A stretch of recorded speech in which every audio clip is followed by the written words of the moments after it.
And I'm going to see if I can spotlight Lorna as well. And maybe Lorna, you can say hello. Of course, yes. Hi folks, my name's Lorna Campbell. I work at the University of Edinburgh as the manager of the university's Open Education Resources Service, and I'm also a trustee of Wikimedia UK. So it's lovely to see so many familiar faces here today, and also lots of new faces as well. Oh, you're on mute again, Ewan. I think you went on mute when you spotlighted me. Yeah, I decided to be quiet and let you have centre stage, Lorna, as is only appropriate. So for those that have just newly joined us, this session is recorded. So if you're very anti-recording, you should probably sort of make your exits now. But we're just recording it for other people who can't unfortunately join us and who were interested in joining us today. So if I share my screen, there's Kenji Lam coming in.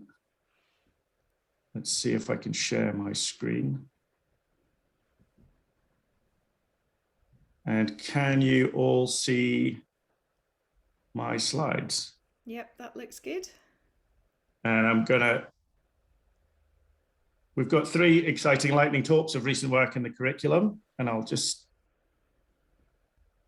start sharing these slides and hide these control panels.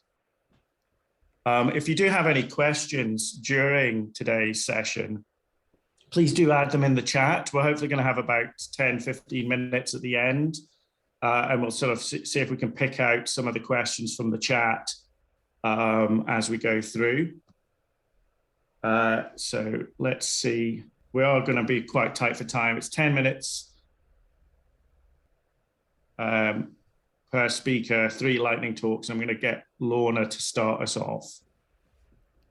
So if I just hide floating meeting controls, and hopefully you can still see this. So, Yep. So I'm going to start with Lorna. Oh, looking good.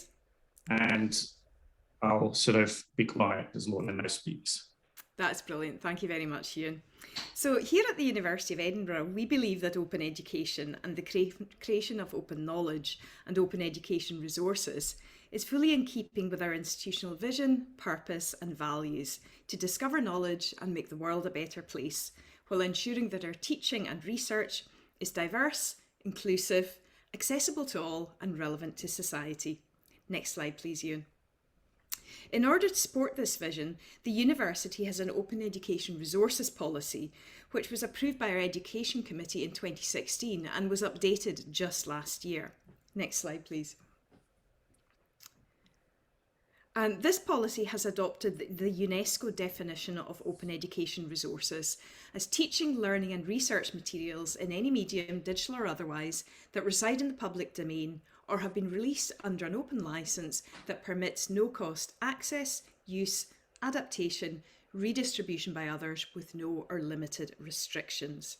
Next slide, please. And in line with the UNESCO recommendation on OER, we also believe that open education resources and open knowledge are critical to achieving the aims of the United Nations Sustainable Development Goals. Next slide. Our OER policy is informative and permissive, so it doesn't tell you what you must do. Instead, its aim is to encourage staff and students to engage with open education and to use, create and publish open education resources to enhance the quality of the student experience, increase the provision of learning opportunities for all and improve teaching practices. And it also helps colleagues to make informed decisions about creating and using open education resources. Next slide, please. To support this policy, we have a central OER service based in Information Services Group that supports staff and students to engage with open education and open knowledge and provides a showcase of open education resources created by colleagues around the university. Now, if you've heard me speaking before, I always make the point of saying that it always sounds very grand when we talk about the University of Edinburgh's OER service. The OER service is it's not even 2 people, it's 1 and a bit people. There's just myself and one of my colleagues, and I work part-time and on other services. So this is actually a very small resource in a very, very large institution. But we do work very hard to reach out to all our colleagues. Next slide, please, Ewan. So the OER service runs a wide range of digital skills workshops and events focused on OER and open education. We offer support directly to schools and colleges, and we provide advice and guidance on training on copyright and open licensing. Understanding authorship, copyright and licensing is increasingly important at a time when both staff and students are actively engaged in co-creating digital resources and open knowledge. And the service also provides input to our university strategic technology initiatives, and of course we work closely with our Wikimedian in residence. Next slide. So although open education can be beneficial in many different contexts, it's particularly well suited to hybrid teaching and learning, where no separation is made between digital and on-campus student cohorts, and students are brought together by the way teaching is designed, enabling them to move between digital and classroom-based learning activities. Engaging with open education, OER and open knowledge through curriculum assignments can help to develop a wide range of core disciplinary competencies and transferable skills, including digital and data and copyright literacy skills, understanding how knowledge and information is created, shared and contested online, collaborative working and collective knowledge creation, information synthesis, critical thinking and source evaluation, and writing as public outreach. Next slide, please. One way that colleagues and students have been engaging with open education and creating open knowledge is by contributing to Wikipedia, the world's biggest open education resource, and the gateway through which millions of people seek access to knowledge. The information on Wikipedia reaches far beyond the encyclopedia itself by populating other media and influencing Google search returns. Information that is right or wrong or missing on Wikipedia affects the whole internet and the information that we consume. Sharing knowledge openly, globally and transparently has never been more important in building understanding, whether about the COVID pandemic, the Black Lives Matter movement or other critical issues. And the need for a neutral platform where you can gain access to knowledge online for free has never been more vital. Editing Wikipedia proves valuable opportunities for students, next slide please, Ewan, to develop their digital research and communication skills, and enables them to contribute to the creation and dissemination of open knowledge. Writing articles that will be publicly accessible and live on after the end of their assignment has proved to be highly motivating for students and provides an incentive for them to think more deeply about their research and their learning. It encourages them to ensure they are synthesising all reliable information available and to think about how they can communicate their scholarship to a general audience. Students can see that their contribution will benefit the huge audience that consults Wikipedia, plugging gaps in coverage and bringing to light hidden histories, significant figures and other important concepts and ideas. This makes for a valuable and inspiring teaching and learning experience that enhances the digital literacy, research and communication skills of both staff and students. Next slide, please. So working together with Ewan, colleagues from a number of schools and colleges have integrated Wikipedia and Wikidata editing assignments into their courses. So I'm now going to pass back to Ewan and colleagues who'll present some case studies of these assignments. So back over to you, Ewan. Thanks, Lorna. So hopefully you can hear me okay. There was a couple of sound glitches, but I think for the most part we heard you perfectly, Lorna. We're quite tight for time, so I'm not going to take too long. So basically, I just want to make people aware that we have a student-created resource, our website, which is part of our digital skills, part of information services. And I'll provide a link to people after today. You can access it at tinyurl.com/wiki-UOE. I'll put that into the chat while when we're doing the Q&A. But we've got lots of embeddable, open licensed, short how-to resources to make life easier for students and educators alike to engage with Wikipedia. We also have this booklet of case studies. There are now 14 case studies of how Wikipedia is being used in UK education. And we're adding another 5 to this right now. Our graphic designer is going to send me a proof of our 5 new case studies tomorrow. And I'll also provide a link to our case studies booklet of how Wikipedia is being used in higher education, but also secondary schools as well, down in Anglesey in Wales, just to give educators a bit more of a heads up and not to work in isolation, because making wiki links is about what this work is all about. And that's what I mean when there is a body of work going around the UK about engaging with Wikipedia in the classroom.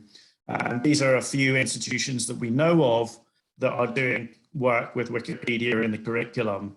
But I know there's many more, and this event is about showcasing 3 that are happening in Edinburgh, but also just to make people aware that this body of work is going on, and you can engage, and it is a very motivating experience for students and a very satisfying and tangibly satisfying experience at that, and it delivers some of the learning and teaching outcomes and that course leaders are wanting.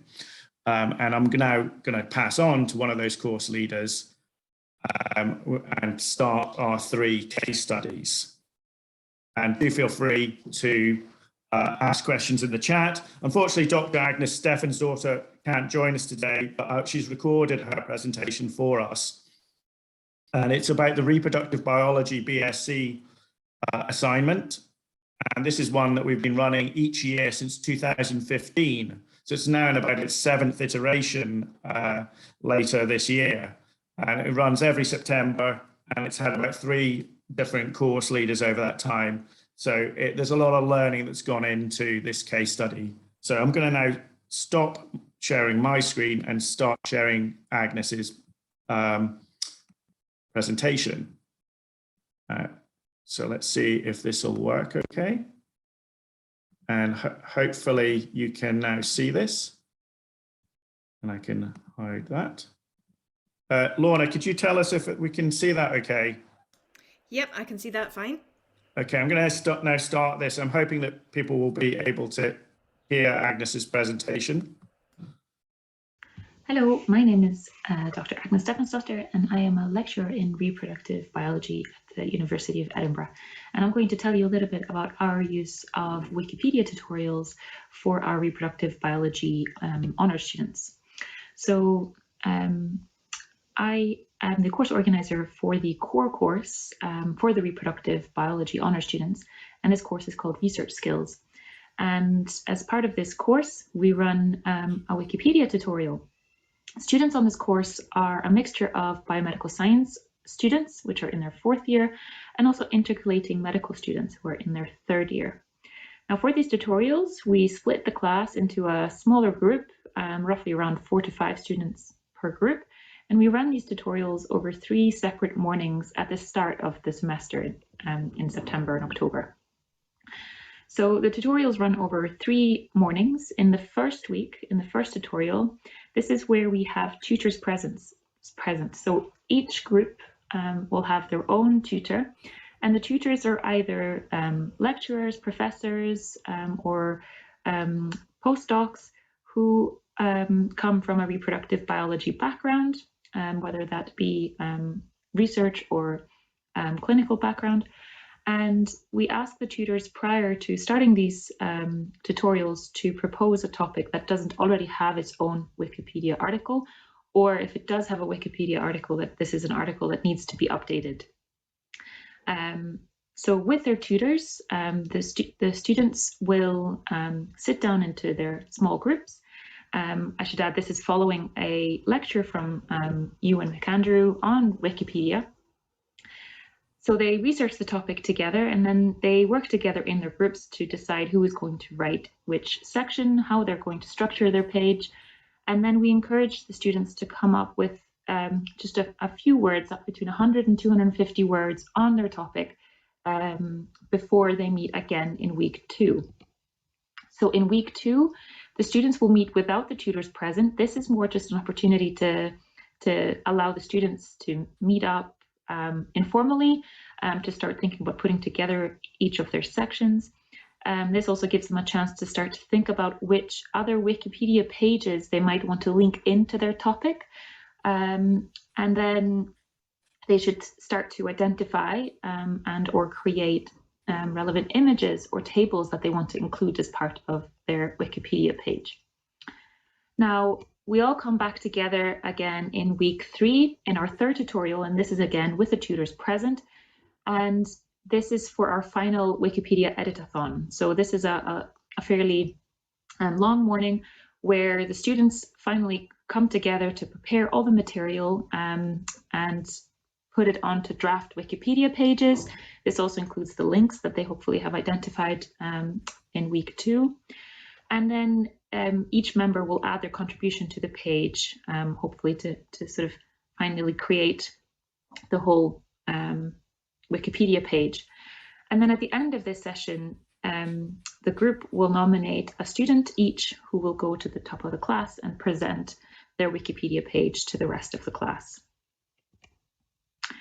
So here are just a few examples of the different types of Wikipedia pages that have been created or edited over the past few years as part of this course. And as you can see, there are a wide range of topics from the field of reproductive biology where students have come together and add information to Wikipedia. And this includes topics on things like fertility preservation, endocrine therapy resistance, cryopreservation of testicular tissue, artificial ovaries, and so on. So if you'd like to go and look any of these up, you can find the Wikipedia pages on these topics. So what is the purpose of these Wikipedia tutorials? Well, actually for us, there are quite a few purposes. Firstly, it serves as an icebreaker. For this course, we have, as I mentioned, a mix of intercalating medical students and also biomedical science students who are all wanting to do reproductive biology honours. And so we have students from different backgrounds coming onto this course, and this is a really nice way to get them all to meet each other in a slightly less formal setting than a lecture or a tutorial. So these are serve a great purpose for that, for mixing up the students and just getting them to know each other and work together ahead of the semester. We also find that the better the students know each other, the better the rest of the semester goes in terms of their engagement with the course, with the tutorials, with seminars, and so on. This is also a great opportunity for them to learn how to work together in a group, a skill that is no doubt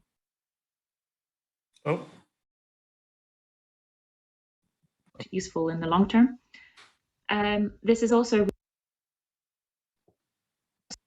really useful tool for them to learn how to use databases and how to extract information. They also, as part of these tutorials, get a lecture from Ruth Jenkins, who's the academic support librarian, who teaches them about finding sources for Wikipedia. And this is very valuable for them for going forward through the semester, for writing their dissertations and hopefully beyond their studies. This also helps them appreciate the differences between primary research papers, which are not accepted by Wikipedia. So they cannot use any primary research papers or case studies or trials as their sources. They must use secondary references, reviews, textbooks, and so on. And this really helps the students to appreciate the differences between these different sources of information. They obviously will learn how to create and edit Wikipedia pages, and they also really enjoy the ability to be able to create a publicly accessible resource that will be useful to others going forward. This is a fantastic opportunity for them to become comfortable with lay writing and scientific communication. Again, this is obviously a big part for them going forward into their project writing and hopefully beyond the year. They also need to become very comfortable with how to reference, because for Wikipedia, they need to add a source to every statement made. So this is a really useful tool for that. And then finally, many of them will end up creating lovely images to add to their Wikipedia pages, and it gives them the tool and ability to learn how to create nice images. Again, something that is useful for their studies going forward as well. So I asked a couple of the students for feedback on these tutorials, and I have feedback here from Alex Mazalu, who is an intercalating medical student, and Daisy Lentz, who was a reproductive biology honours student. So I will just play this. Hi, my name's Alex, and last year I was a reproductive biology student, and as part of the course we did some Wikipedia tutorials, and I thought these were really good for multiple reasons. So firstly, our particular group researched whole ovary culture, and we made our Wikipedia page about this, and I thought this was very nice introduction into researching a particular area of reproductive biology. Being an intercalating medic, I didn't have too much background in this area, and looking into something like whole ovary culture allowed me to kind of gauge some of the things we'd be doing, and also it was something that came up later on in research skills, but also in other courses, and so it did end up being something very useful to research. On top of this, it was really good to meet my peers through this group setting, as I didn't know many people on the course, and so I really got to meet a few people and introduce myself. Lastly, I think the Wikipedia tutorials are very useful in terms of learning how to reference a bit, or just getting used to it more. I hadn't written too many essays at uni, being a medic, and so I wasn't too used to referencing, but as you'll learn, it's very important with Wikipedia to reference all the information that you're going to use. So finding sources and then citing them all is something that's a big part of it. And I think just getting that little bit of practice in made it easier for me when it came to writing my dissertation and other essays. Thank you for listening. So I found the Wikipedia sessions really helpful, certainly for me after a year of online learning. I didn't know that many people in my class, so being put into small groups of 5 or 6 and having to work together to make a Wikipedia page was a really nice way to meet others on my course as opposed to a more formal class such as a lecture or a tutorial. And being assigned a topic we didn't know that much about and having to research this and rewrite it in a way in which a non-scientist would understand is a skill that will be beneficial to many careers, whether that's in academia or industry or medicine. It was also really interesting to see how Wikipedia works and how easy it is to make a Wikipedia page, and I know that many people in the class, myself included, have continued to create and edit Wikipedia pages since the session. So that was just a little bit of feedback from a couple of students who sat on the course. So on the whole, I think the students and tutors really enjoyed these tutorials. And thank you very much for listening. If you do have any questions, I've left my email address there at the bottom, so feel free to email me. But yes, as I say, thank you for listening.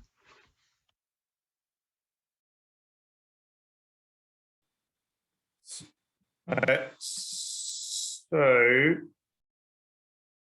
hopefully you were able to hear that okay, and if you do have any questions for Agnes, we can provide her email after today to the participants that have joined us, along with the links to the case studies booklet and our website and the recording of today's event. We're going to move swiftly on. We'll see if we can answer some of the questions in the time at the end, but we're going to move on to our next case study. And who's Dr. Glaire Anderson. I'm going to make sure that Sophia has access to our screen sharing as well. So if in case we need to, do you want me just to share slides, Glaire? Yeah, Ewan, if you wouldn't mind just sharing the slide that you had prepared, and I added one more that I can show as well. Okay, brilliant. So I'll just share my screen again, and hopefully people can see that we are ready to move on, which with Dr. Glaire and a history of art assignment. I'll just hide that and let Glaire take the stage. Yeah, okay, so next slide.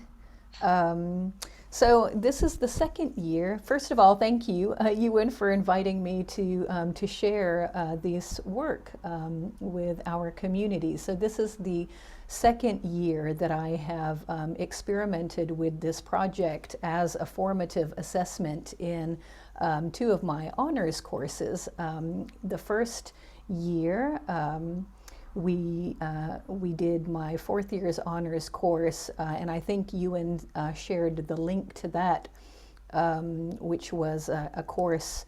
Actually, if you go to the next slide, I have an image of what you had shared. Yes, exactly. So my Stars, Robots, and Talismans, Science, Magic, and Medieval Islamic Visual Culture, which is my fourth year honors course, was our first experiment. And in that course, I asked my students to imagine that they had been hired as consultants for a museum, and their mission, as they imagined themselves as consultants for a major museum, was to use their art history research and writing skills to improve the public's knowledge of, in this case, Islamic science and the occult in advance of an exhibition. And so they were tasked with researching and improving an article by editing and adding new text to existing articles and adding bibliography. In addition to revising the text and adding citations to existing articles, I asked the students to illustrate those articles that they came across with images of scientific instruments and illustrated manuscripts. And this was a task that we were able to do thanks to Ewan, because he introduced me to a new landmark partnership between Wikimedia UK and the UK-based Khalili collections, which I'll say more about in the context of our experiment this year in a different course. In any case, we had that very successful experiment, which was about diversifying knowledge on Wikipedia around the history of science and technology, and using what the students were learning about, in this case, the history of Islamic science and technology, to diversify Wikipedia articles which tended to be very, very heavily focused on European history of science and technology, and also to be very heavily text-based, so with very few images. And that turned out to be a very successful experiment, with the students working in small groups of 2 to 3 students and working collaboratively in their small independent groups, and presenting briefly on what they had accomplished as a group together. So that was a wonderful experiment that set the stage for trying it again this year in the context of my third year module, which is on the arts in the age of the great caliphs. So this is a third year honors course that introduces students to the so-called classical period of Islamic art history. So all the great medieval Islamic monuments, starting from the Dome of the Rock up to the period of the Mongol invasions, basically a kind of sweeping overview of this really important period, foundational period of Islamic art history. And for this year, for this period, we were able to really take advantage of the Khalili collections, and Martin Poulter, who is the Wikimedian in residence for the Khalili collection, gave a lecture to the students about diversifying knowledge on Wikipedia, which was very valuable, because he was able to speak to the students who are interested, obviously, in museums and curating and this sort of thing. He was able to speak to them about his experiences working with the Khalili collection, which is extremely significant because Well, first of all, let me just say that the Wikimedia and Khalili partnership is significant in a number of ways. So for instance, it's globally the first GLAM wiki project with a private collection. And the Khalili collections are mostly about art outside the European and North American canons. So, you know, this is something that's very, very important to me and to the department, to the School of History of Art, in terms of globalizing knowledge around art history, internationalizing it, decolonizing art history and the way it's taught and disseminated. And the Khalili collection of Islamic art is one of the most important in the world. So this is a hugely important resource that Ewan and Martin were able to share with the students. And what I'm showing you in this image is the custom Wikidata query that Martin created specifically for our course, basically which extracted, whoops, I see that's my 5 minutes. So anyway, he created this query that extracted all of the Caliphal era objects from the Khalili collection, and we were able to use those to start further diversifying content on Wikipedia, especially using images this time around, which was quite marvelous. Okay, I'll stop there as I want to leave room for Sophia, who is one of the students in the course. And Sophia, I'll just invite you to come in now and share your perspectives on our project from this year. Thank you so much. My name is Sophia Klebnikov. I'm a third-year History of Art student. I took the Great Caliphs course this year and participated in the Wikipedia project that we had in class. Overall, it was a total revelation for me. I had never personally edited a Wikipedia page yet, but I think the project really helped students to become directly involved in how internet education takes place. Wikipedia had been a wealth of content and something that students had referenced for a long time, but it had always been assumed to be skewed by the knowledge of those who had the access to build on it and edit it directly.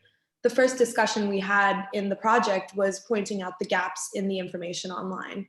Half the time that was due to language barriers and imbalance of articles in different languages and translations, or isolating cultural discussions and artifacts through separate articles or subsections of broader topics. So one of our goals was to bring, in this case, Caliphal and Islamic art into the mainstream discussions of visual culture. And a lot of these inhibitors that we came across on Wikipedia were the same that students come across in all forms of research, especially in the humanities: language barriers, specific subsections of cultures being isolated from broader connections. So bringing academic scholarship online helped to connect research and archives with broader histories and discussions of visual culture. Education is a privilege, and access to robust and diverse information and images is vital to expanding that understanding. So the Wikipedia project helped students to become disillusioned with sort of this overarching internet scholarly authority, but also feel empowered to strengthen those digital resources directly. And studying the variation in scholarship around certain subjects, Caliphal art in this case, revealed this imbalance in the distribution of research and resources and how that impedes dynamic and intersectional conversations around visual culture. So one of the themes for our project was understanding these scarcities online that exist, but bringing Caliphal art forward, specifically through adding images. That was part of the easiest and most effective way that we could make these conversations more diverse and also elevate Caliphal art in this case, is particularly the Khalili collection, which we had access to. And partnering with these newly digitized archives was arming students with a wealth of visual references to integrate into these discussions.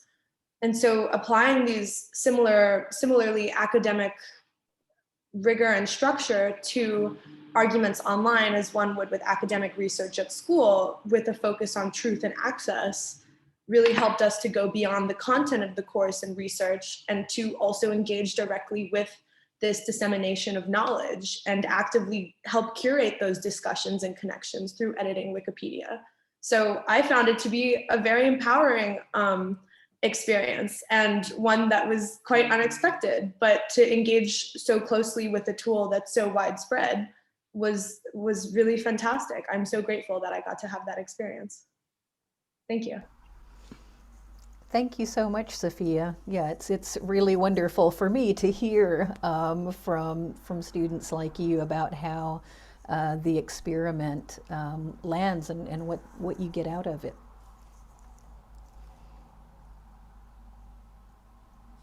Okay, so hopefully you can hear me, and let me just come back. Please do add any questions in the chat. Hopefully we'll have 10 minutes at the end to sort of pick out some of the more salient questions. And I'm going to ask Lorna if she could keep an eye on the chat for that, just to see if there's some questions for Glaire and Sophia. But we need to move swiftly on to our final presenter, who is Michelle Hart, who is sort of jumped in at the last minute because Evelyn Balsells has unfortunately contracted COVID. And I think she's in New York at the moment. And this is a project discussing global health challenges. And I don't think there's any more prescient global health challenge than COVID at this moment in time. So let me just get the presentation up and ask Michelle if she's ready. I am indeed, thanks, Ewan. Okay, so let me you just tell me if you can see my slides again, and hopefully I can. Yeah, that's perfect, thank you. Let me just hide that and get right. So this is all about global health challenges, postgraduate online, and it's Michelle Hart who's stepping into the breach for Evelyn. So Michelle, over to you. Thanks, Ewan. So yeah, apologies that this might be winging it slightly. Unfortunately, Evelyn's very poorly with COVID at the moment and can't actually speak, although I believe she's on the call, I hope, tucked up under a duvet with some good medicine. So the Global Health Challenges Postgraduate Certificate is a fully online part-time program. It's part of the Global Challenges Masters program, which is made up of 3 separate certificates across 3 different schools. The introductory course on the Global Health Challenges certificate is an introduction to global health challenges, and one of the assessments we have on it is to update a wiki page. Sorry, next slide, please, Ewan.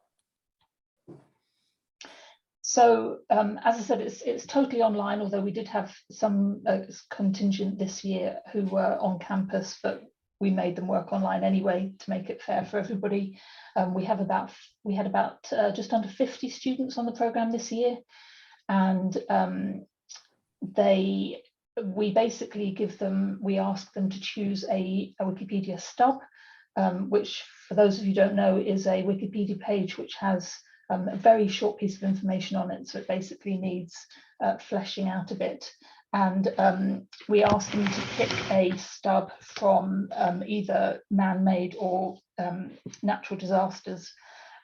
We have a session with Ewan on that at the start of the semester, where a team session like this, where he gives them some training about how to find the stubs, how to update those and so forth, which is a really, really useful session.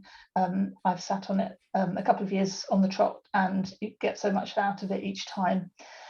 So basically, we task the students with picking a disaster and then updating that online with things like more background details if they're lacking, the impact of the disaster on the location, what the local and international response was like, what the mortality and morbidity implications are for the disasters, both long and short term, and what lessons emerged from the disasters.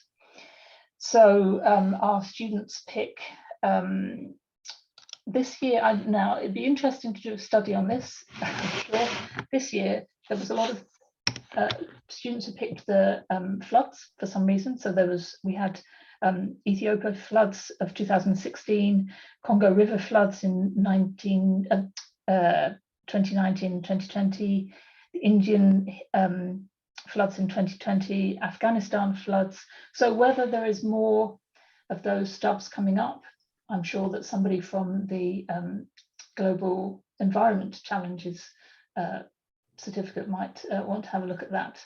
Be interesting to see if there's just more of that, because of climate change going around. So basically, yeah, the students, so I know that they've mentioned in other presentations today that a lot of the skills are things like academic writing, synthesis, critical assessment, and working together as well, because this is one of the first assessments that students do on the certificate. So a lot of them won't know each other. They're from all around the world. We try and set up the groups within time zones roughly, so that they can get together and work synchronously on teams, although that's not always possible because we have students from all over the world, so there's always a slight difference. But obviously we do give them, we have teams there that they can use asynchronously as well if they like. They will each choose, so that list that I was giving earlier, where we're talking about background details, physicality, response, each of those students in a group will choose which bit they want to talk about, and they'll produce their 200 or 300 words on that. So next slide, please, Ewan.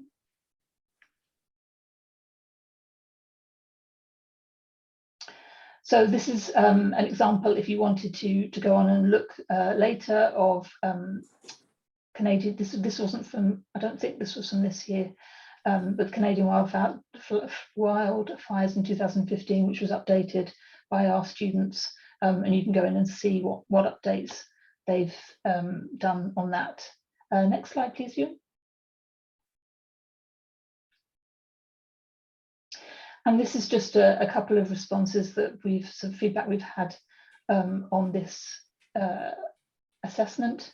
It accounts for about 20% of their overall, so they do 15% on the actual wiki updating, and then they do their own personal reflection on how they found the assessment. So overall, it takes up 20% of their, goes towards 20% of their assessment.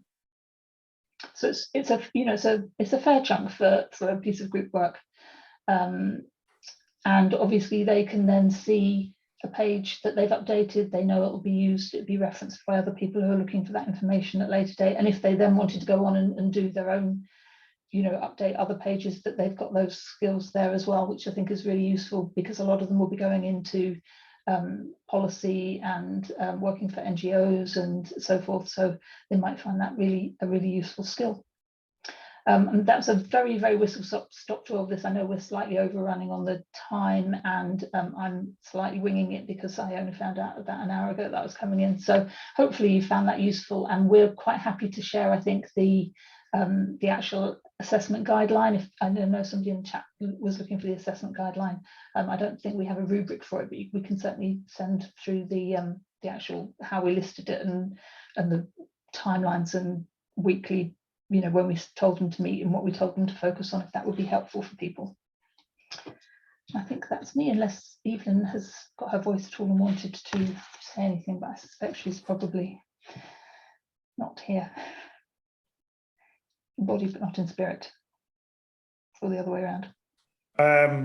So if Evelyn's I think probably just listening in rather than but if she is, she's very welcome to join in, but I think maybe she should look after her health. Yeah. Evelyn is also, if everyone's interested in the Global Health Challenges assignment, Evelyn and I are going to be doing an extended presentation at the University of Edinburgh's Learning and Teaching Conference, which really dials into the nuts and bolts of how it evolved from using a virtual learning environment, Wiki, to then switching to Wikipedia to get the students, very distance learning students, coming together online, collaborating online, doing this literature review and taking articles like the 2020 Afghan flood and taking it from 142 words, really short article, 7 references backing up that information, and taking that to 2,133 words with 52 reference, but scrupulously checked references being added, and sections on the background, the morbidity implications, and the lessons learned and things like that. So it's a really great assignment that we do every year in October, and it's taken place over the last 3 years. So I am going to ask Lorna if she can pick out some questions, if there was some that came to the fore. And I'll see. Yes, so we had a number of questions about assessment. So if I'll take, there was one from J. So yes, so one from JP. Could I ask, what is the other assessment? Does this amazing assessment provide formative feedback or skills practice for the larger weighted one? And I'm assuming that's a question for Michelle.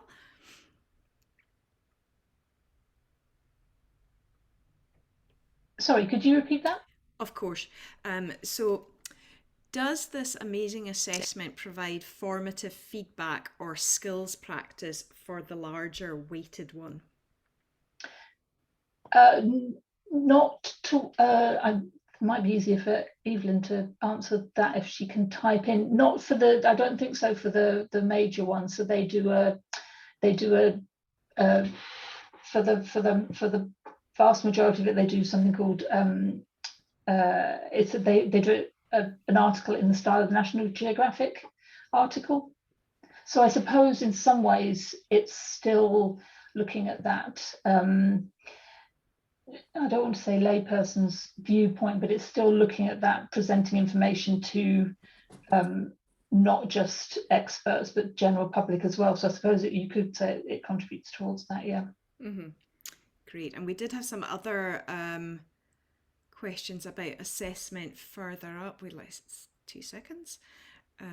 So one from Antonio from Leeds. So, So do you have a topic or an idea of what to create or edit if students don't come up with something? Draft Wikipedia pages, what are they? How do you then link to all the topics and other pages that need linking? Is this done by students themselves, or is there support for them? So I think actually, Ewan, some of these questions relate really to the management of the Wikipedia assignments and the assignment pages that you create. I think it's really important to have ideas for pages before you begin, because if you just say to the students, edit anything, it becomes too overwhelming. And that we have had that experience with Edinburgh Award students, whether we've just said, can you improve climate change topics or women in STEM topics? And it becomes too vast to research all of Wikipedia and all of the information that's missing from Wikipedia. So we try and sort of narrow it down to sort of like add an element of personalization and choice, but have what we call a work list of pages that we would suggest should be created or improved. And then the students then can do that. But equally, Glaire might be able to speak about sort of like any sort of suggestions she's had for the students as well in trying to curate this list. In terms of the global health challenges, if I take that as an example, there are categories at the foot of every Wikipedia page. Like, for example, the 2020 Afghan flood will have a category at the bottom that says 2020 disasters at the bottom. And you can look into the category system to see other similar disasters that have happened in 2020 to see how they are documented, and to be able for the educator to pull up a work list of suggested pages to edit and improve. The other thing is that every article on Wikipedia has a talk page behind it where the content of the article is discussed. And those, it's a great place to see how the article is contested, and some of its subject described and discussed on a talk page. But equally, a talk page on Wikipedia lists the various wiki projects that are monitoring the content of that page. And there is a wiki project called Disaster Management. And Wiki Project Disaster Management is where volunteer editors around the world come to curate and assess and improve topic coverage of Wikipedia related to disasters on Wikipedia. It's people that are passionate or knowledgeable or interested in those subjects. And every wiki project on Wikipedia tends to have what's called an assessment table, where they decide what is the best quality article related to that subject, or which out of the many are considered the best. Featured article status. They're so good they could be featured on Wikipedia's front page, for example. And they tend to be quite long, very well illustrated, very well described articles. So they're very good for the educator in terms of exemplars to see what the students should aim for. But equally, the assessment table will also have thousands of short stub articles that are about 200 words or less, that are like the 2020 Afghan flood that was only 142 words long. So the assessment tables in wiki projects are really good. So there's wiki projects on novels, women scientists, medicine, military history. So depending on what you're interested in, you have a look at those assessment tables, you'll see the best and the worst articles in that assessment table, and that helps filter something more workable that you can then present to the students. So I'll stop talking and that maybe Glaire has some thoughts here as well. Yeah, so in terms of curating lists of articles and things, so for the Stars and Robots course, for instance, I gave them a pre-selected list of Wikipedia articles that I had scoped out before the semester started to, and that were keyed to our weekly course topics. And then based on the topics that they chose, that's how I then divided them into their small groups to work collaboratively. And that worked really well, I think, because then students with different or students with the same interests were able to meet one another and get to know one another. And I think that helped just with community building in the class. In the Art and the Age of the Caliphs course, I took a slightly different tack.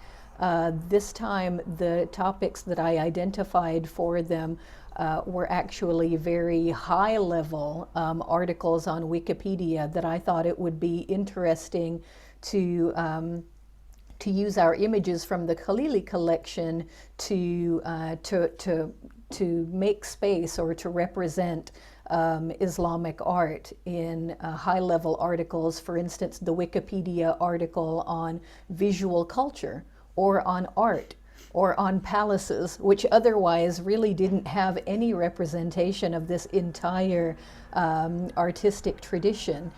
They were able to go in and use the images to create some representation in those much broader articles, and that's what Sophia was alluding to in her comments. I also, though, gave them, since we tend to study the art of this period in terms of political dynasties, I also encouraged them to choose a dynasty at the beginning of the class that they were interested in, and then to look at the Wikipedia articles for each one of those dynasties, and to choose articles or add objects from the Khalili collection that spoke to those particular dynasties, because those Wikipedia articles tended not to include art. They tended to be very text-based and very much centered on politics. And so that was another way of kind of making some space for visual culture and visual material, even in articles that were quite specifically about, Islamic topics and those specific dynasties. Does that clarify? I think so. That's great. Thank you both. We have one. If we have are we finishing at 2, Ewan? Is that right? Yeah, that's right. Okay, well, if we could just squeeze in one very last quick question from V. Mather, which in fact Glaire has already answered, but I think it's a really important one about asking if students have commented on the fact that they have produced material that will actually be out there and useful rather than academic activity alone.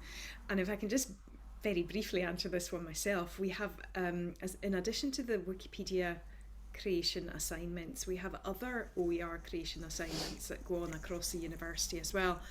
And we know that whether students are writing Wikipedia entries or whether they're creating open education resources for school teachers or for their peers on their course, we know that students respond incredibly positively to creating coursework that will actually live on in the real world and on the internet, and that it won't just sort of disappear into a black hole once it's been marked. And of course, if that content is going on to Wikipedia, then it is really contributing to this vast pool of global knowledge. And, you know, as I said at the beginning, it is so much more important now more than ever that we have sources of reliable, transparent material that everyone can access. So I think students do respond really positively to knowing that they are making a contribution to open knowledge. So I don't know if any of the other, if anyone else wants to comment on that very briefly before we finish. Yeah, I'm happy to just follow that up, Lorna. Just to say that I was a little worried about my students because they did speak at the beginning about the stress of knowing that what they were producing was going to be out there in the world as free and public knowledge. And they really felt worried and felt a sense of responsibility to do that work right. And so I was surprised then when I got such positive feedback from the students saying how much feeling like what they were going to do actually was going to make a difference in the world. And that was really something that they took away from the course as one of the highlights of the course. So that was a quite wonderful realization, actually. That's great, thank you very much. I think we're about out of time now, but I just want to very briefly mention there was a couple of last comments, I can't find them now, from participants saying that they were really enthused and wanted to get involved with editing Wikipedia now, and asking when the next Wiki workshop was. So perhaps Ewan can mention that in the chat before we finish. So Ewan, shall I hand back over to you and you can wrap us up? Yeah, so Friday, 24th of June is when I run a monthly workshop trying to tackle the gender balance, gender bias online, and we train people from 1 till 2, and then ask them to, if they're willing to, stay on a bit extra to then apply those skills by researching and writing and publishing a brand new page about an inspiring woman who's missing from Wikipedia search results. And those are publicly open to anyone. We run them online every single month, and you'll find them on Eventbrite. And I can make that link. I'll share that link with participants as well when I share the recording in a follow-up email. But you're more than welcome to learn how to edit there. And I've just recently created an article myself on Isabel Grant, who was apparently the subject of a murderous male quarrel that resulted in a Highland dance being created when the Scottish men who were fighting for her hand started using one of the suitors' head as a football. Charming. That took me 15 minutes on Friday. So the little things can make a huge difference. And the work that Glaire's done and Michelle's done and Agnes and Sophia and Lorna are all doing is helping improve representation online and getting these stories out there to a global audience and achieving a win-win in my view. So I'll stop talking and thank everyone because we're well over time, but I'll make the recording available to everyone, and I'm more than willing to talk to anyone if they have any more questions after. Thanks, everyone. Thank you so much. All. Bye. Yeah. Bye. Bye. Thank you. Bye.